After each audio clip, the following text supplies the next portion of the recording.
معلومة ناس كتيرة ما تعرفهاش في الحقيقة، وهي إن المصريين عايزين مانشستر سيتي يكسب ريال مدريد ويتأهل النهائي ويفوز ببطولة دوري أبطال أوروبا. يمكن أنا شخصيا كنت بشجع ريال مدريد ونفسي يكسب مانشستر سيتي عشان هالاند تحديدا.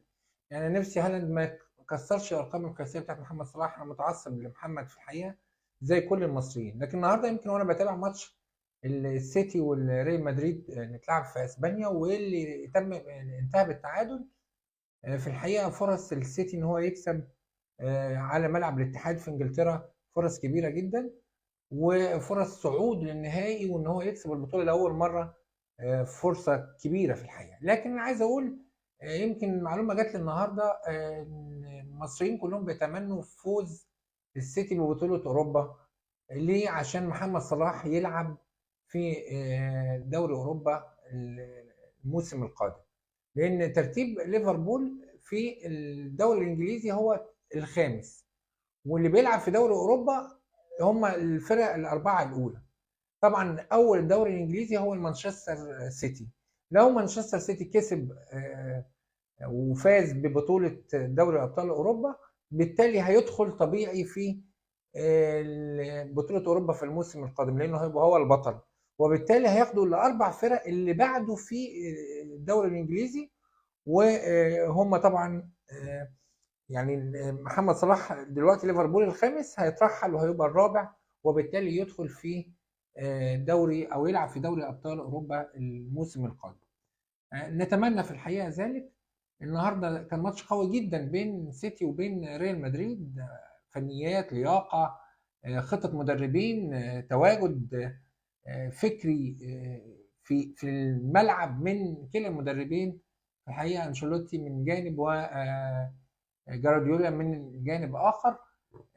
قمه المتعه الكرويه في الحقيقه، فريقين قمه القوه الكرويه، حاجه جباره في الحقيقه.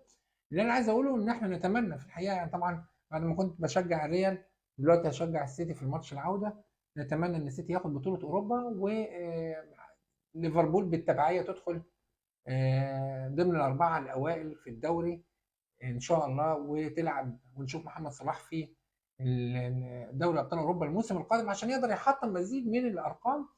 والناس اللي بتقارن بين هالاند وبين صلاح في الحقيقه يعني ما فيش وجه للمقارنه. محمد فكريا اعلى بكتير، مهاريا اعلى بكتير، سجله في التسجيل برضو اعلى بكتير. ده هالاند ده ماكينه اهداف، او زي مانجانيك زي كده بيسموه المانجانيك.